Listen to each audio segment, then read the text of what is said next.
Welcome back to Careful Boys, where we are indeed very careful boys. So today we wanted to talk about, dude, a lot of news today. The inflation numbers just came out. It's looking rough. Stocks just slid big time. Gas prices are fucking insane, like worldwide, but especially in the United States, at least for us, because we are the United States, and so we are looking only at ourselves. But yeah, I wanted to talk about, like, when were you the brokest that you've ever been? And, how did you rise above? Still going through it, am I right? Yeah, you and me both. I'm trying to hang out with Anthony Lee so I can get richer. That's all. Smart. I'm trying to use you. said I'm still going through it. No, you're pretty rich in my eyes, I think. Nick's rich in my eyes. You missed the joke. I'm definitely not rich. I remember when I was the brokest was right before I moved here from from Arizona. I was working Burger King and Best Buy, both full time, but I was living at an apartment out in Chandler. The rent was crazy expensive. What was your rent? I was about to say crazy expensive for us, but when you think about it, so it was $1,200 split by 3 people. It was in a nice part in Chandler. It was called like a luxury apartment. So we had like nice floors, had a big room, big like closet. But my part I think we were splitting it, right? So it was 12. So I think each $400 or whatever like that, right? But my paychecks from Best Buy, working 40 hours a week, were like $520. Ooh. That's how like low I was getting paid, right? So it was like almost all of my money. So I was just eating Burger King every single day, like the last 2 weeks before I moved here. And then towards that time, my friends were car hopping. So they were going to cars, checking if it was open. If it was open, you take all the shit out. What was like the most common thing they found usually? So we were next to a school called the Conservatory of Recording Arts. So people used to have their backpacks full of like MacBooks. Oh, wow. They sold you an interface or they didn't sell you. When you signed up for the school, you got an interface and a microphone, which were expensive. So they would get that and then they would go and sell it, right? And like I would think off of each backpack, because they weren't trying to like, make the sell like go long, right? So they would sell it for like, oh, here's $600 or some shit like that, right? Okay. But it's like a brand new Mac and shit like that. Wow. But it was all the time. You're trying to fence it, as they say. Yeah. So like towards the end, like I still remember being super broke. I went to a Walmart with like $4 and bought a bunch of ramen because I didn't want to eat Burger King anymore, right? And just like being like fuck. And I remember texting my friend like, "Yo, let me know next time you go car hopping, because I think I'm gonna go." Because I was getting sick. Like everybody had money except me, but I was the only one like doing everything right. Like I had a job. Everybody else was like fucking. You felt punished for that. Yeah, it was kind of like weird. I always thought like I got called dad, right? I was the guy at the recording studio, so everybody came to me. I had to record everybody. I had 2 jobs. No one else. Walmart and Burger King? No, Best Buy, Burger King. Best Buy and Burger King. And, did you ever go car hopping? I didn't. Luckily, I didn't. So I almost did. I got to that point. Luckily for the cars. Luckily for the cars, I would have stole so much shit. You never pull any Best Buy scams? No, because I will say this right now: if you try to steal from Best Buy, you will get caught. Is that right? Yeah. Everyone I know got caught. You will get caught. I mean, because my last job at Best Buy, because I worked there for a long time, was asset protection. So I was the guy with the yellow shirt up front. And people would steal, and you can get away with it, but like people get cocky and they keep coming back to try and steal shit. And all it takes is like for me to remember, be like, oh, this guy looks familiar. And then that was a cool job when you did get to catch. So what do you say if you see a guy walking in that normally can't be there because he stole shit last time? So you're the guy that it's your job to be like, hey. Yeah. So if someone comes in and we've already kicked him out, I was the guy that had to get in front of him and be like, yo, get the fuck out. Dude, my buddy stole so much shit at Best Buy. But then he didn't steal it like a regular thief. Mm-hmm. What he did was, I remember we walked in, and then I was looking for like fucking World of Warcraft or some game, right? This guy goes to the TV section, opens up the TV, walks it up to the return section, and he goes, "Can I return this?" And they go, "Do you have a receipt?" And he goes, "No." And they're like, "You got to get the receipt." And he goes, "I think it's in the car." And he walked out with the TV. With the fucking TV. That was actually a big thing. And I remember when I worked in right before I moved out here, I was working at the Best Buy Fiesta Mall. People were doing that. And I was just sitting there with my World of Warcraft, like the fuck did you just do? Dude, I worked at Best Buy like in fucking 2006 or some shit. And one of the things we had to deal with the most was fucking magicians. Because they're coming in. They're coming in putting blankets on top of TVs, and they're pulling it up, and the fucking TV's gone. And then we see the monitors. We're like, where the fuck did the TV go, dude? Yeah. It was fun catching people still, though. I will say that. That shit was fun. You caught somebody? Oh, I caught. I remember my first month there because I was Any like, magicians? This shit is sick. I'm on the camera like trying to catch people. I caught more than they have caught in like 2 months in my first month there. But I thought that shit was sick, right? And then you catch them, and then you get to go confront them about. Are you allowed to like put hands on them? No. They always say like I don't want to like I won't call out a store, but every store says Depends like on where you live, I guess. if it gets to a point where you contact them, the cameras won't work that day. That's Well, my boy, I had a bro, definitely a bro, right? And he lived in the Boston, Massachusetts area, the Massholes region. And he super cut an LP prevention video, loss prevention. Yeah. Like greatest hits video. Like you did a compilation? Of him tackling dudes. So it just depends on where you lived, I guess. Yeah, Because this cat, like, he put it to like I don't know, some shitty rock music. And so it's like let the bodies hit the floor. Exactly. The bodies. And then it's like a guy walking in with the fucking TV, and then he just is grabbing him by the fucking waist and just like takes him all the way down. Dude, people get cocky, man. That thing that Joe's talking about literally was a thing. People would come in with the big carts, put TVs on, and literally just walk out. That's crazy. Yeah. Yeah. Just no fear. It was crazy. But when you steal shit, you do kind of have to have no fear, though. Mm-hmm. You know what I mean? You have to. That's how you get away with it, right? That's the best way to do it. People imagine a dude with a trench coat and he's looking Nah. left and right, and then That's he an fucking amateur. grabs something and he puts it in. It's amateur hour. Yeah, you The can't. real people are the ones you gotta act like you're supposed to be doing that. Oh yeah. Eventually, the magicians got so good that we were just like, we had to search people for blankets at the door. And white gloves. Fuck up. No blankets. It's like, what are you doing with these bicycle cards and these red balls, huh? If there's a dude with white gloves and a top hat, you're fucking looking at him. You're following him all over the store. Bunny in your hat's okay, but no stealing. Well, because the key was, if the blanket was big enough to get over the object, it was gonna disappear. So we were like, dude, we have to crack down this blanket. Any refrigerators they stole? No, I never saw it. I heard about it, but I never saw it. You know what's a sick Sam's Club had? It's not stealing, but Sam's Club had this thing with their major electronics where you could return it whenever. Like it wasn't 1 year, it wasn't 30 days, it was whenever. And it had enough of insurance and a warranty policy. So you could like buy a TV, and then 3 years later when the newest TV tech came out, you can come out with your old ass TV and return it. Even I think without a receipt. That's baller. Like on this, I remember Super Bowl. Every year on the Super Bowl is the highest sales for TVs at Best Buy, Yes. and then the day after the Super Bowl is the highest return rate on TVs for Best Buy. Because when they have parties, They'll buy the TV just for the Super Bowl, and then they'll come back and That's kind of tight. because they didn't have restocking fees, but now they do. Because I just returned some a couple weeks ago. I was like, what the fuck is this? Yep. What's a much is the restocking restocking fee? It's like 15% or some shit. Oh. That's what my friend who worked at Best Buy did a scam with when people returned TVs. They did something where they would mark it as like, because you know it gets sent to the refurbishing center. Or open boxed. Or Yeah, they did something with that where like it on paper it had been sent back, but really they just like gave it to a friend to hold. That happened at the store, my first store when I worked out here. The guy, the main guy in the back was doing that with all appliances.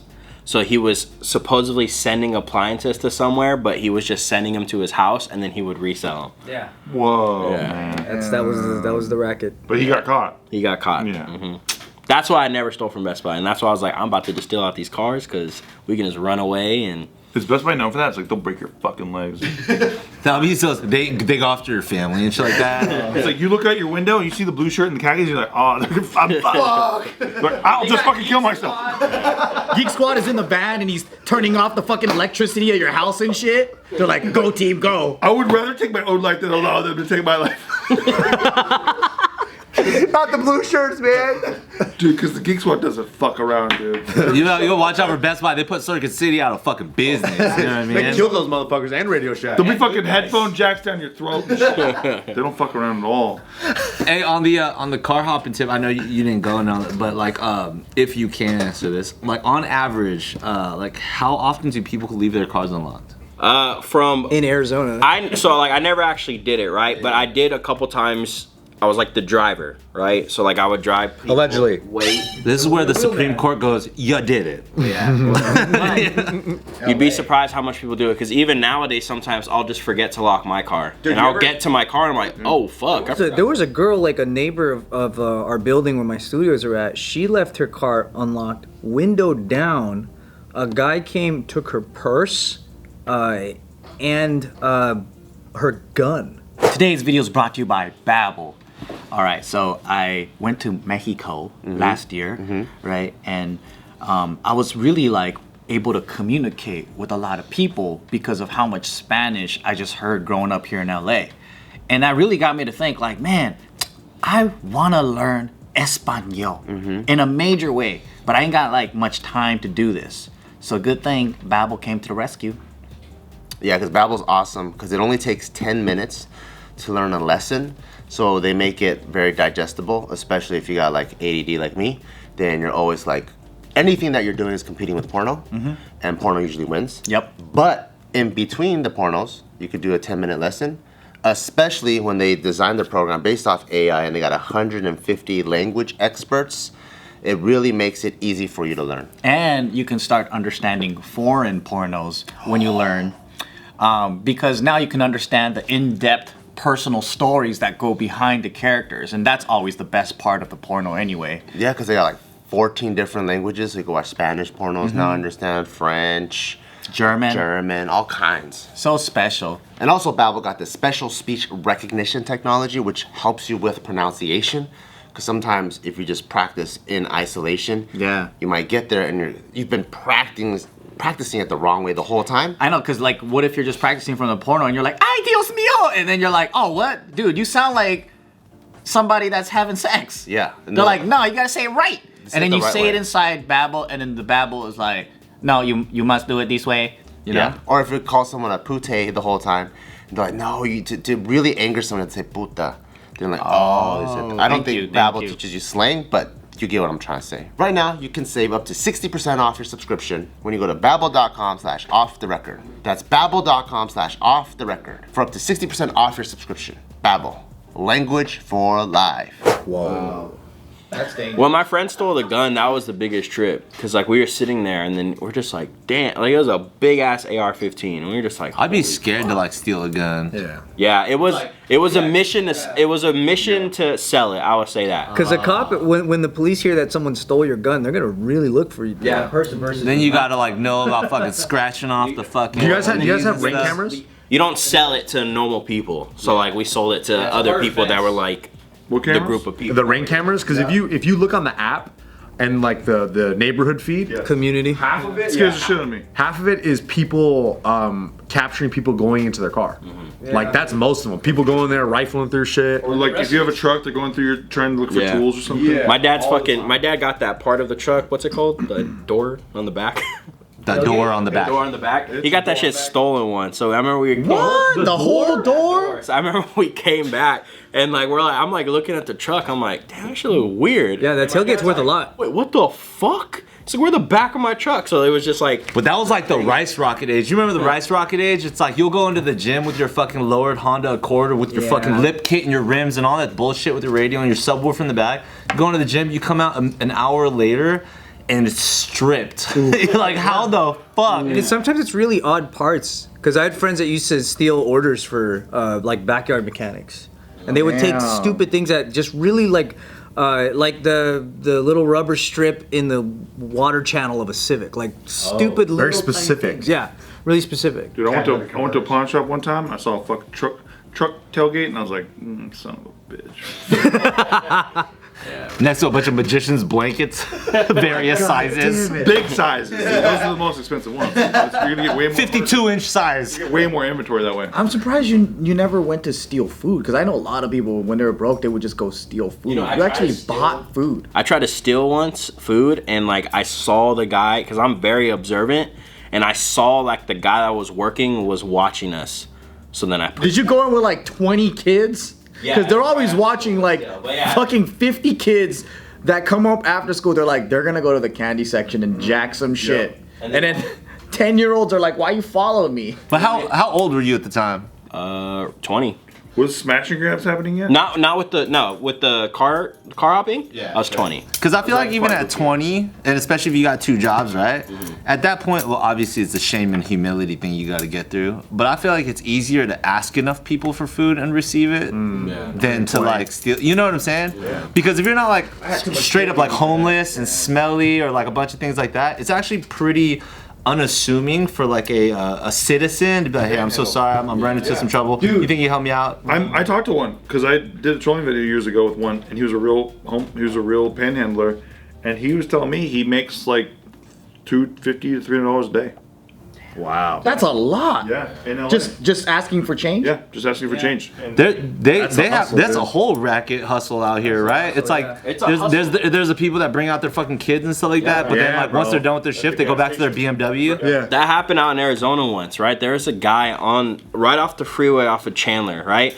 And he was there all the time, like for years and years. And I remember it was all over the news because someone followed him. And they had noticed that in his bag, I guess they saw like a little sliver and they thought it was like a laptop, but it was. So after he got all this money, he went into Best Buy and was like paying Geek Squad to fix his laptop. And they like followed him. He had a fucking house and all this type of shit. But he was doing this shit for years because I grew up going to school out there. Yeah. Untapped. There's some panhandlers by where I live, and you see them all the time. And they actually live like up the block, and we have other family members that are like, "Oh, I've seen that motherfucker. He has a house across the street from me." Dude, I was at the grocery store the other day. It was like 10 at night, right? And then these kids came up and they're like, "Sir, can I wash your car?" And I was like, "What?" And then I was like, "Dude, how old are you?" They were like fucking 12 or 13. I didn't ask them. I was like, I'll talk to you after I get out." So I was like, man, that was kind of weird. Where's the mom and all that stuff? And I was watching. The mom was in the car, and her sons were just out like washing windows and shit. And I'm like, that actually is like way different than just asking people for money. Industrious. Yeah. Right. Yeah. So then, when I went back out, I gave him some cash, and I was like, you don't have to wash my car. But I was like, yeah, man, good work, guys. And I just left because I was like. And then they were like, ha, fucking loser. Yeah, what a fucking loser. What a fucking Four Eyes weirdo. Four Eyes weirdo. We didn't even wash your car. We got this for free. Not even prescription. But I'm thinking like, dude, that sucks. Like, you're what, 12 years old or whatever, and then your mom is just telling you to go fucking, There's kids selling candy too sometimes. Yeah. And you're like, oh, it's for my softball team. And you're like, we know it's not for your You know, when I was I'll take 2.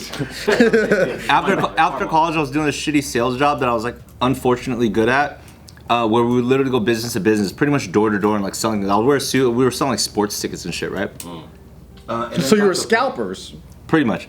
And it got to a point where at the end of the day, if you like ran out of like blocks of businesses to like walk into and like do your whole sales pitch with your business cards and all that shit, you'd be like, fuck, I still need to like, you would call it ring the bell, aka like hit your quota for the day. Yep. It's like, I just need to hit foot traffic. So you go to like a fucking shopping mall in front of a pavilions or something where you just know a lot of people are gonna be out there. Chances are people like the Dodgers or the Clippers or whatever fucking tickets we had for that day.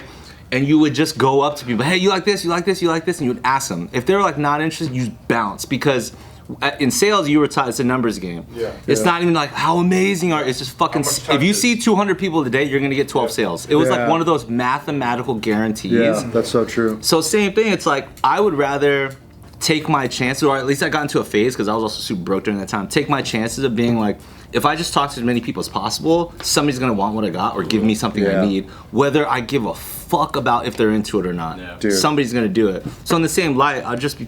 I understand panhandling, you know what I mean? It's like, yeah, totally. Yeah, I don't look down on it, actually. I feel like, it's like you just gotta do it sometimes, and you need it now. So people are like, go get a job. It's like they need the money right now. It's like day labor. Yeah. And there are losers out there like myself, right? Fucking homeless guy in Little Token comes up to me. He's like, yo, dude, like, can you give me some food, right? I was like, hey, man, I can give you some money. He's like, I could really use some food. I was like, you know what? Yeah, I'll get you some food. Fucking walk him over to the fucking Fudd Rock or Johnny Rockets or whatever in Little Token. You know what I'm talking about? Yeah. He used to work there. Shut up, dude.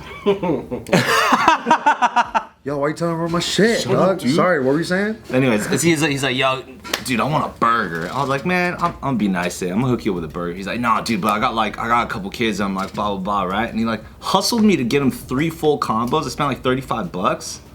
Damn. And literally right after that, I was like, number one, I'm an idiot. Number two, This motherfucker made me feel like I never want to give money to a homeless person again, which is whack. That's crazy. But you know what? He's like, it's all about touches. It's about volume. He's probably reading the signs of the sale. Hey, you know, I walk to a guy, I go, give me Johnny Ruckus. He says, no, I walk away. It's a numbers game. He probably looks at me, he's like, I got the sale, let me upsell. He's probably I'm particularly good at at home. He's like, There's a bag just full of burgers. All right, cool, I got it. Because most people would want to buy food than give money to homeless people because they're like, I don't want to. Which is why I was like, yeah, I'll go buy you food, I'm with it. He's like, end of the night, I usually have 50, 75 burgers. Guess what? I sell to homeless people $2 a piece. Are you fucking kidding me? I throw them away. Oh wait, how much did that cost me? $0. It's called inventory, motherfucker. It's called sales and inventory. I've witnessed that before.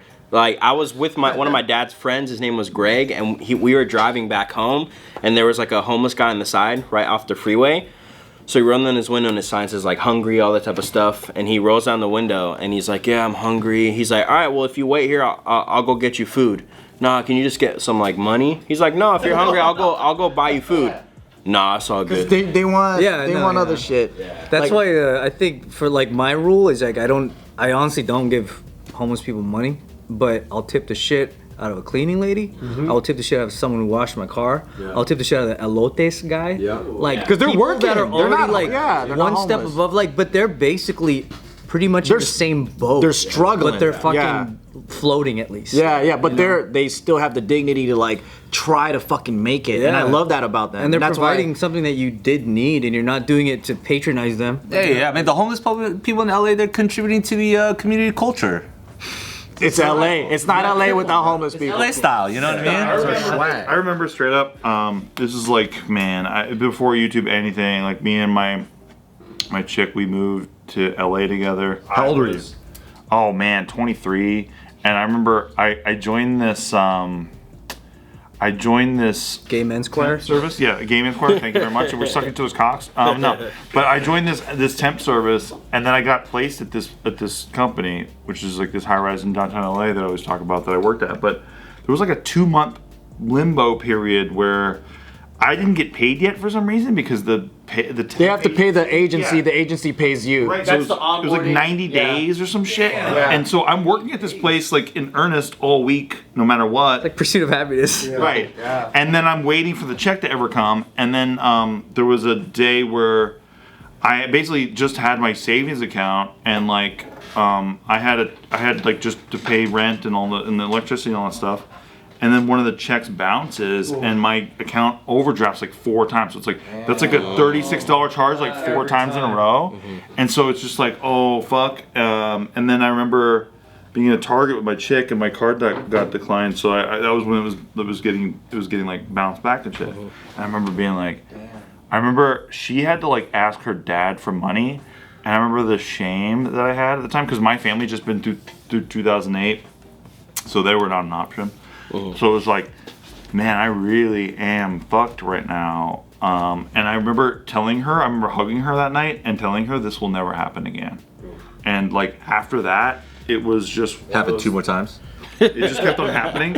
You gotta break up with her. It just kept happening. And then it kept happening, and then it just happened again last week.